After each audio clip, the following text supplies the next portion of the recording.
Lazarro Spallanzani, 1729 to 1799. Spallanzani has been called a biologist.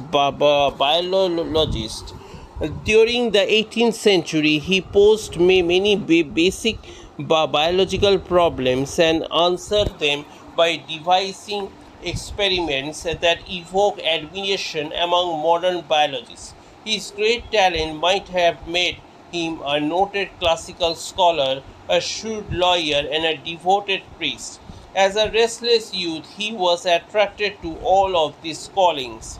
The counsel of a wise relative, Laura Bessie, led him to become a scientist. He was to find lifelong contentment as a biologist. Lazarro Spallanzani was born in 1729 in the small town of Scandiano in the province of Modena in northern Italy. As the son of a lawyer who wanted his firstborn to follow in his footsteps, he received a classical education in the local Reggio College. Here, Lazarro was so impressed his teachers that he was later invited to join the faculty at Reggio as a teacher of philosophy and Greek. However, early intellectual interest gave no hint of the greatness he was to achieve as an experimental scientist. Believing he had a vocation in the priesthood, Lazarro received his father's permission to enter the seminary. Although he received major or minor orders, he did not find the peace of mind he had been seeking in full-time service to the church. He left the seminary, but the end of his life was addressed as Abbe, a little title of respect given to ecclesiastics of his time.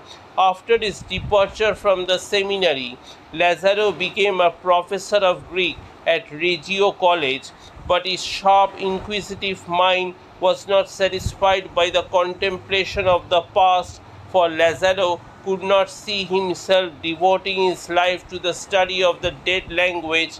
He began to spend more and more of his leisure studying nature. About this time, Spallanzani visited his cousin, Laura Bessie, a teacher of mathematics and physics at the ancient University of Bologna. Professor Bessie was not only an outstanding teacher, but she was also the mother of 12 children. With her kind of guidance, the confused youth probed his own mind, and finally he decided to become a scientist. Spallanzani was 31 years old when he accepted a chair of natural science at the University of Modena in his native country. His enthusiasm for science carried over to his students. Reports of his success as teacher and investigator led Empress Maria Theresa personally to request him to accept a professorship to the University of Pavia in 1768.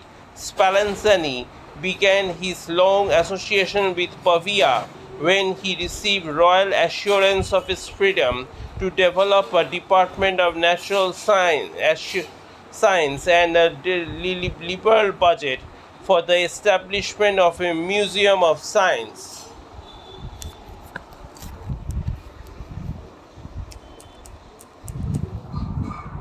Lazarro Spallanzani, 1729 to 1799.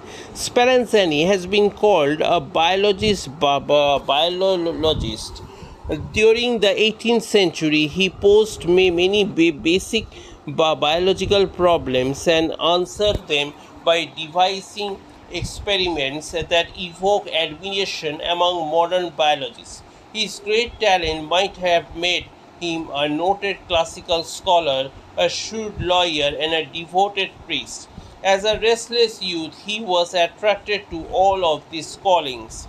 The counsel of a wise relative, Laura Bessie, led him to become a scientist. He was to find lifelong contentment as a biologist. Lazarro